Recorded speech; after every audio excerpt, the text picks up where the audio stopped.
6 Department of Education employees used forged permission slips to take their own kids and grandchildren to Disney World and on other city-funded trips meant for homeless students, investigators alleged. The secret perks robbed some of the city's most disadvantaged kids of a chance to enjoy the Magic Kingdom. A trip that cost $66,000 for 50 or so adults and kids, a staffer said, and other multiple-day trips in 2016 to 2019 to Washington, D.C., New Orleans, Boston, upstate Rocking Horse Ranch Resort, and Frost Valley IMCA Campground, according to a newly released report by the Special Commissioner of Investigation for City Schools. Linda M. Wilson, a Queens supervisor of DOE's Students in Temporary Housing, took her own 2 daughters on trips and encouraged colleagues to take their sons, daughters, and grandkids, but tried to cover up the shady practice when SCI started asking questions, the SCI report said. While some homeless students attended the trips, the staffers' kids took up valuable spots. One DOE educator had to beg Wilson to allow him to add 2 of his students on a trip to Disney World, while Wilson and several staffers she supervised brought family members, the SCI said. Taking money meant for homeless students is extremely inappropriate, said Naveed Hassan, a Manhattan public school parent and member of the city's panel for educational policy who advocates for students in need of housing. I'm shocked. Family members are not allowed on field trips, even if the DOE is reimbursed for their expenses, Chancellor's rules state. Wilson and other staffers used the names of homeless students to fabricate permission slips, then forged parent signatures on the paperwork, witnesses told investigators.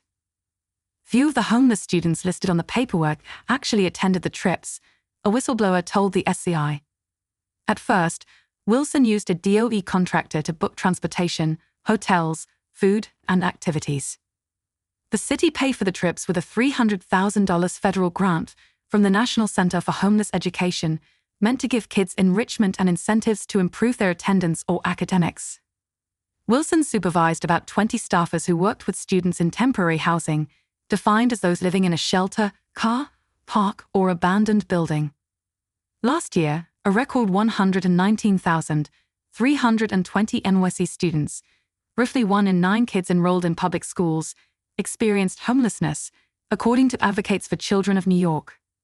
Most out-of-town trips included 4 to 6 staff members as chaperones and 1 or 2 buses for about 30 kids each, the SCI report says. The buses alone cost about $2,700 each per trip, the staffer said. Those who went to Disney took the train.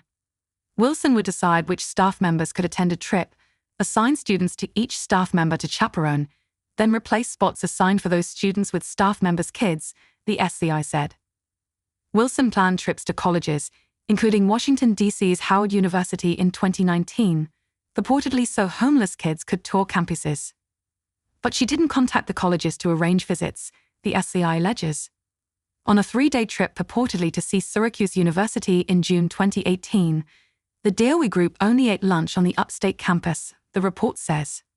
Then they left for Niagara Falls, more than 3 hours away. After planning numerous trips, Wilson abruptly cancelled a visit to Philadelphia in 2018 when she was required to process the payments for trips directly through the DOE instead of going through a contractor. Wilson, whose last salary was $99,726, brought 1 or 2 of her daughters on trips, the SCI said. Other staffers accused of bringing family members are Mishon Jack, who took 2 daughters, Shaquieta Boyd, who took a daughter, Virgin Ramos, who took 2 granddaughters, Maria Sylvester, who took 2 daughters, and Joanne Castro, who took 2 sons. Boyd was fired, but blamed Wilson. The supervisor in charge not only gave me permission, she encouraged it, and I had no reason to believe that this was against the rules. After completing its probe in January 2023, the SCI recommended Chancellor David Banks terminate all 6 employees and require them to pay restitution, with the amounts to be determined by the DOE. The DOE also fired attendance teacher Mishon Jack on September 5, 2023, records show. In a settlement last month with the City Conflicts of Interest Board, Jack admitted using slots intended for homeless kids to take her 2 daughters to see the Broadway show Wicked, and on a trip to Washington, D.C. in 2016, excursions she was hired to chaperone. Jack agreed to pay a $1,200 fine, which the COIB slashed from $3,000, the approximate cost of the trips, due to the financial hardship of losing her job. She also blamed taking the perks on Wilson, saying she told staff they could bring family members, according to the COIB settlement. Thank you for watching. Don't forget to subscribe for more news updates. Hit subscribe for latest news.